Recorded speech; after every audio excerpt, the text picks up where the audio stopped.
right, Motor City Sports Talk, we in the building. We getting it in early today, riding through the D. I do appreciate everybody, man. Appreciate everybody that share the videos. Appreciate everybody that follows on Facebook, Instagram, Twitter. I gotta get better on Instagram. I've been doing better on Twitter and Facebook. I get better on Instagram, but that will happen. Appreciate everybody that make donations. If you want to make a donation, that link subscription. Best way to donate is share the video. And man, let's talk about Darrell Bevell, man. They was talking about him on 97 won the ticket. And I love him. I love what he done so far. That is what a real offensive coordinator look like. Matthew Stafford is looking like a functional quarterback. Now, the issue is what fans are having with Darrell Bevell is that he's supposed to be a run game guru, and the running game hasn't really, it ain't really, articulated into what it was opposed to when he had Peterson and Marshawn Lynch and stuff of that nature. And that's fair. Like I said, it's a curse of Barry Sanders. They can bring back, they can dig up Bill Walsh. You know what I'm saying? They can bring Barry Sanders in to help the run game. They can do a lot of different things. You know what I'm saying? To anything they can think of. They could bring Bill Belichick in to help with the run game. It just seemed like to be a curse. But once again, that ain't on Darrell Bevell. That's a personnel thing. You know what? Because like I said, I used the example last year. I seen the Cincinnati Bengals run the ball with better success, and they had a shitty offensive line. You know what I'm saying? But the issue with the running game is just more personnel. Look at the Pro Football Focus rankings. You dudes love Pro Football Focus. That's why I talk about it. You dudes love deep analytics. These dudes in this era, love stats. They tell you Stafford, had a great game, but when you actually look at the game, I'm just using that as an example. People want to, oh, you hating. I'm using an example. You look at the deep stats. Look at the stats, and you look, oh, he's phenomenal. But you look, like most of it was in garbage time. Most of it when they was down 3 or 4 touchdowns, 2 touchdowns. You know what I'm saying? He put a lot of icing on his cake in garbage time. I'm just using it as an example. Stats, numbers lie. Numbers really do lie. Men lie, women lie, numbers don't. Bullshit. Numbers do lie. But that's the only problem. But he don't have the horses up front. They knew they had a problem at left guard. They didn't address it. Instead, they drafted a backup tight. They drafted a backup linebacker in Tavai, which is, I think he'll be good. But he's spelling people at weak side. He's spelling people on the other side. He's spelling in the middle. If you didn't bring him in to start, well, you should have got a left guard. You know what I'm saying? Because Wiggins and Dow, anybody coming in this season, knew old Wiggins and Dow wasn't good enough to cut the cake. Then, they picked up the option on Taylor Decker. I'm not mad at it. He had a good rookie year, but since that shoulder injury, he ain't been the same guy. So we look at it. He sucked pass blocking. He sucked run blocking. Rick Wagner, I don't even need to speak on that. Bad decision. TJ Lang was never healthy. So Bob Quinn is really whiffed, and he has some really solid picks, but he's really whiffed on the offensive line, and Darrell Bevell can't do shit about it. You got 2 good blockers in there, run blockers in there. Graham Glasgow and Frank Ragnow. Frank what the fuck? That's what I called when he got drafted. You got two good interior run blockers. But it take more than 2 offensive linemen to get the job done. And your most critical offensive line positions are your tackles and your center. They got the center right. They need tackles. If you want to run on the inside, or you want to run on the edge, or you want to pass block, you need tackles. And right now, Rick Wagner, a week during the bye week, during the bye, he was ranked the number 47 tackle in the league. Taylor Decker was ranked like number 37th, if my memory serves me correctly. So what you expect to do with that? And Dow and Wiggins was like, shit. They wasn't too high neither. They was in the 30s or the 40s. So in actuality, what do you want that? What do you expect? You got 3 offensive linemen that probably won't start for no teams. Rick Wagner got his money. It was just terrible. Lane came in, wasn't healthy. And before they got here, when they couldn't run the ball, when they had success running the ball, that's because Dominic Raiola found the muscle. He found his muscle milk. He put weight on, and he was just a beast in the middle. I think that's the year they got 1,000-yard rushing with Reggie Bush. And a lot of the years the Lions lacked rushing attacks before all them got here. A lot of the problems were Raiola and Backus, and then Riley Reef. The Lions just did a horrible job at evaluating offensive linemen. You want to go back to Mayhew Luan? I think they drafted Lincoln Tomlinson, if my memory serves me correctly. Jay drafted Lincoln Tomlinson. Riley Reef didn't work. Right or left tackle, he would, the Vikings. Larry Warford was a great pick. He just wasn't healthy. I think that was the problem with him. But he's doing great in New Orleans now. We definitely could use him at left guard. Him, Glasgow, and Ragnar in the guard position, he definitely would have been getting some traction and some holes, on the line. But he was injury prone. They chose not to pay him and chose not to keep him, to let him go to New Orleans.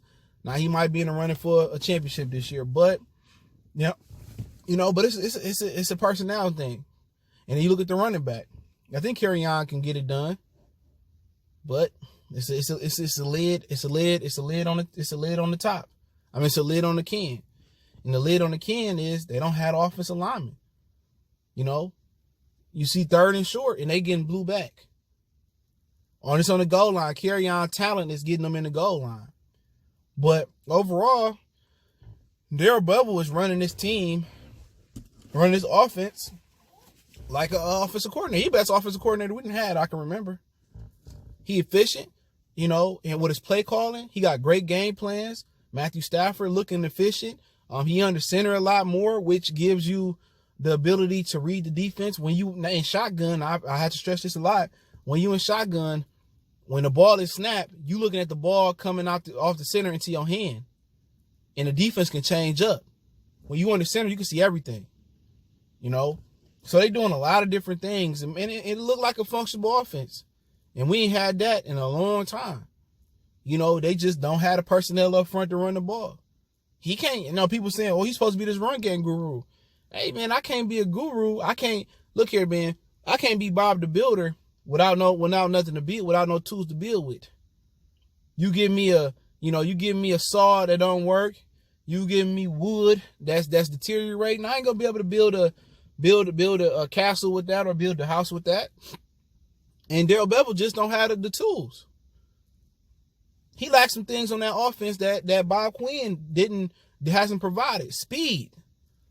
You know what I'm saying? If they do get rid of Marvin Jones and they choose to keep Kenny Galladay, they need some guys that can run. Point blank, period. They need guys that won't get hawked down. They need a Deshaun Jackson type guy. You know what I'm saying? They need two of those guys. They need somebody with some burn. They need a running back with some burn that got some experience. They need a Saquon Barkley, to be honest. If they not going to fix that offensive line, which should be the number one thing, they need a Saquon Barkley. But speed is a problem. They need speed in the backfield. They need speed in the receivers. You know what I'm saying? I think Hockenson is plenty fast enough with the tight end position. They need speed on defense. Jared Davis, his speed useless because he can't cover. He can't utilize it the right way. They need speed on the line. Forget all that. Oh, this is my defense. This is the way I run it. Dude, Patricia, if you're going to run that defense, you need speed on the edge. But that's another topic. Darrell Bevell has done very, very well with this team. He has. You know what I'm saying? He's being Bob the Builder, and he building a house with the tools he's been given with. And it ain't too good. He don't have a lot of speed on the outside.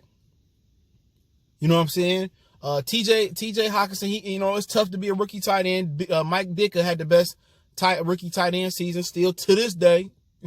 You know what I'm saying? And at the end of the day, they don't have enough backs. They don't have that great back that can make up the nasty line, the ugly line they got. But if it was up to me next year, going into the draft and free agency,